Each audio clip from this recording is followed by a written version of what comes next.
Bonjour à tous. Dans cette vidéo, je vais m'adresser directement à Monsieur l'ambassadeur de la République française au Maroc, Monsieur Christophe Lecourtier. Avant tout, je suis Abdelrahim Idel Hussein, un jeune entrepreneur marocain originaire de Taroudan. Je suis le responsable légal de ma société de transport Ahmed Amana et en même temps le responsable de l'activité de transport. Monsieur l'ambassadeur, je suis confiant que mon message vous sera transmis et j'espère bien que vous interviendrez de manière juste et équitable pour résoudre mon problème. Comme tout jeune Marocain, j'ai fait des études supérieures et j'ai eu ma licence professionnelle en économie d'entreprise. Et puis, j'ai décidé de créer ma société dans laquelle j'ai investi à peu près 1 200 000 dirhams qui correspond à 120 000 euros pour exercer un métier que j'aime. Étant passionné de voyage, j'ai voulu joindre l'utile à l'agréable et faire de ma passion mon métier. En 2021, j'ai eu mon premier visa et j'ai commencé à exercer mon travail dans des conditions ordinaires. Mon activité consiste à transporter et livrer les colis, les marchandises et même les produits d'artisanat marocain commandés par les Marocains résidant en France ou des Français. J'ai demandé après un deuxième visa que j'ai eu sans aucun problème. J'ai travaillé 1 an dans lequel j'ai réussi à gagner la confiance de plusieurs partenaires. Et là, je cite à titre informatif le club de Rotary de Paris Sud-Est et de Lyon et de Valence et de Taroudan. Aussi, le groupe IJS de Lyon. Et là, je remercie la déléguée régionale du groupe IJS, Madame Nathalie Gauthier, et son mari, Monsieur Pierre. J'ai construit un cercle de clientèle régulier que j'espérais agrandir avec le temps. Mais malheureusement, mon parcours s'est arrêté à cause du visa.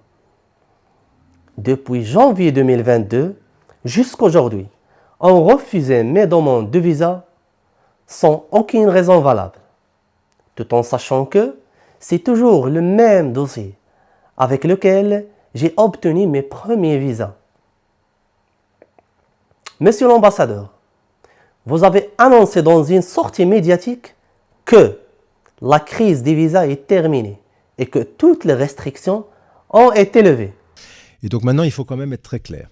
Il n'y a plus aucune limitation. Toute personne qui présente... Il n'y a plus aucune limitation en termes de délivrance de visa. Exactement. Toute personne qui présente les conditions requises pour obtenir un visa obtiendra son visa. À entendre ces paroles, j'étais pas du tout sceptique. Au contraire, j'étais confiant qu'une nouvelle ère est ouverte avec plein de perspectives d'avenir. Sans trop attendre, j'ai fait de nouvelles demandes. Mais la réponse est toujours la même. Le refus. 3 ans et 8 mois se sont écoulés depuis que ma société a cessé ses activités. 3 ans et 8 mois de chômage, de précarité, de détresse et d'humiliation. Oui, humiliation, monsieur l'ambassadeur. Certes, le mot sent fort, mais c'est exactement ce que j'ai ressenti en étant sans travail, sans ressources, avec des engagements envers la banque, envers des clients et d'autres envers ma famille et moi-même.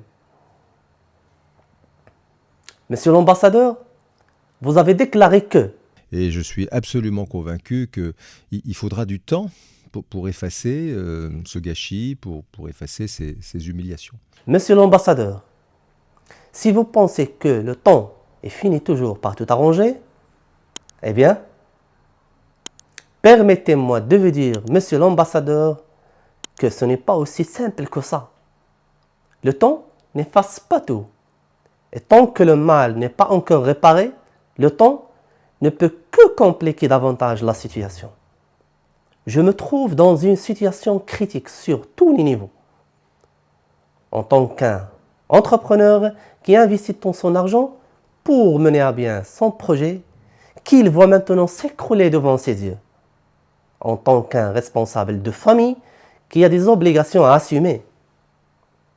Monsieur l'ambassadeur, loin de vouloir me victimiser ou susciter votre empathie, je décris la situation telle qu'elle est. Et croyez-moi, je n'ai pas tout dit. Certes, monsieur l'ambassadeur, nous ne vous tenons pas entièrement responsables, parce qu'une grande part de responsabilité revient aux dirigeants marocains. Finalement, j'espère, monsieur l'ambassadeur, que mon message suscitera une réaction de votre part. Et je suis entièrement disposé à fournir tout document pour compléter mon dossier si besoin. Pour terminer cette vidéo, on ne peut qu'aspirer à des relations épanouies entre les deux pays amis, vu la force des liens historiques, culturels et humains qui doivent normalement se traduire en réalité. Merci à tous. قبل ما نسالي هاد لا فيديو كنتمنى من اي واحد شاف هاد لا فيديو يبارطاجيه باش ان شاء الله باذن الله يوصل لمن يهمهم الامر.